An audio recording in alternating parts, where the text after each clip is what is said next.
visą Lietuvos delegaciją, kaip ir kitų šalių žemdirbiai, ir į rytdienos didelį mitingą, kur žemdirbiai susirenka pareikšti protestą dėl savo ateities, dėl savo, kaip pasakyti, gaminamos produkcijos ir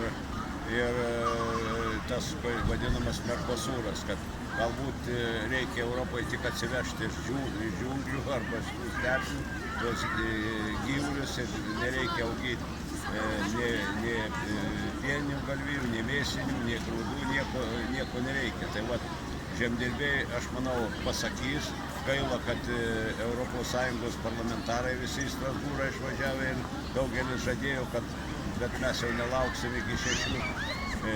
Žinoma, kokie rezultatai bus, kaip tie vadovai pasižiūrės, kaip supras. Mums gaila tai, kad mes nesusitikom su prezidentu prieš tai jam išvykstant ir gaila, kad galbūt ir nesusitiksim, bet grįžę mes turėsim susitikti ir jis turi suprast, kad mes įstojom į Europos Sąjungą, o ne į aborigenų sąjungą.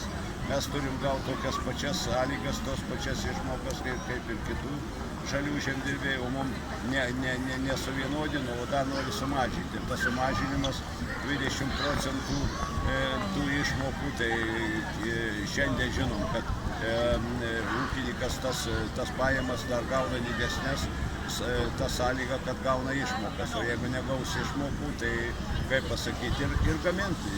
Mes ką jau šiandien ir pagaminam. Tai vat, rytoj, sakau, visi įsakysim, visi parvešim į Lietuvą tas, kaip pasakyti, kitų šalių išsakytas mintis ir tai gerai rodo, kad ES žemdirbiai randa bendrą kalbą ir mes tikrai turim, jeigu ne šitas bus pasiekta, ir mes, kadangi dar pieno taryboje, mes nežinom, kaip pieno taryba reaguos ateičiai dėl pieno kainų, kurios šiandien žinom kokios, jeigu ūkininkas jau iki 10 centų gauna, tai taip, kad laukia sunki ir aš pasakau taip, kad Lietuvos žemės ūkio ateitis tai tamsi naktis.